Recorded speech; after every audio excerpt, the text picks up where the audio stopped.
اے خواتین اسلام ذرا بے قراری کی وجہ بھی تو سمجھو, ذرا بے چینی کی وجہ بھی تو سمجھو, ذرا اسٹریس کی وجہ بھی تو سمجھو, ذرا تم ڈپریشن کی وجہ بھی تو سمجھو.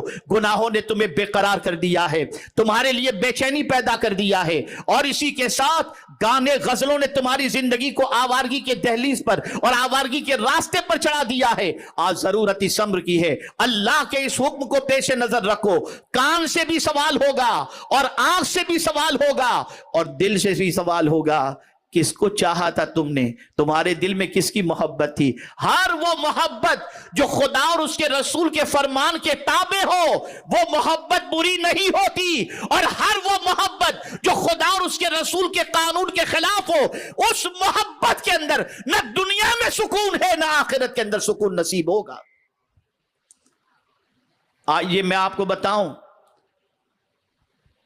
اسلام نے عورت کی آواز کا بھی احترام کیا کہ کوئی عورت کی آواز سن کر عورت کی عزت پر ڈاکہ نہ ڈالے.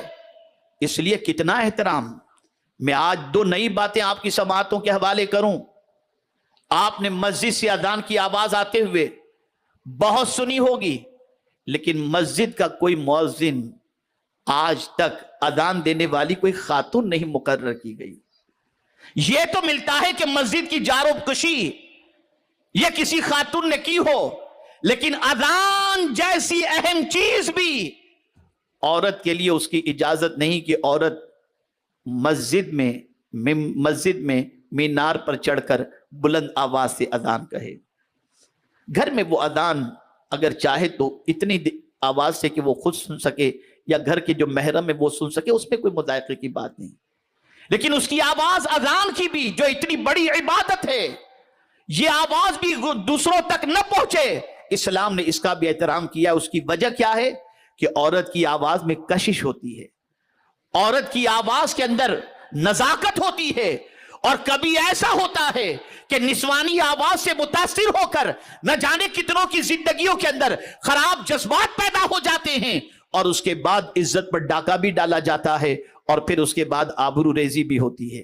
کبھی آپ نے سوچا حج کے لیے جا رہے ہیں آپ, احرام پہن لیا ہے آپ نے, عمرہ کے لیے جا رہی ہیں آپ, احرام پہن لیا ہے آپ نے, لیکن آپ نے دیکھا ہوگا مرد تو بلند آواز سے تلبیہ کہتا ہے, لیکن خواتین بلند آواز سے کہیں تلبیہ کہتی بھی نظر نہیں آتی.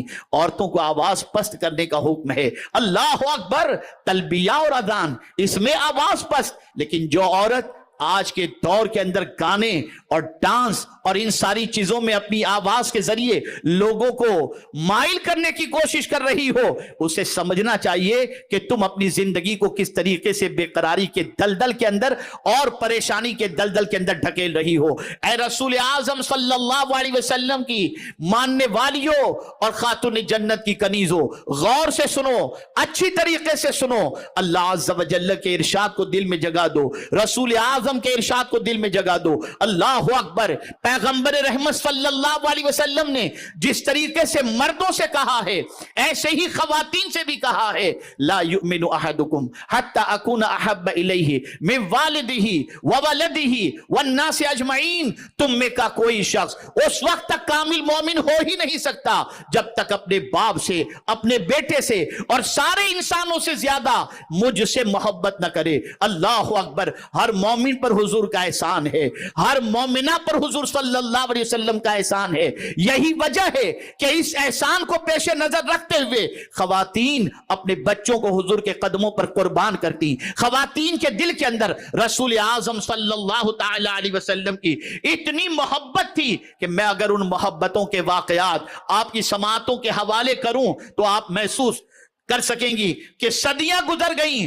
حضور کی محبت میں تڑپنے والی خواتین کا تذکرہ صدیوں کے گزر جانے کے بعد بھی آج کتابوں کے اندر محفوظ ہے, ان کا نام بھی محفوظ. اور کیوں نہ ہو, جو حضور سے محبت کرتا ہے اس کے نام کو اللہ بلندی عطا کر دیتا ہے, اس کے نام کو بلندیاں عطا کر دیتا ہے. اگر پتھر حضور سے محبت کرے تو اس پتھر کا نام کتابوں کی زینت بن جائے, اگر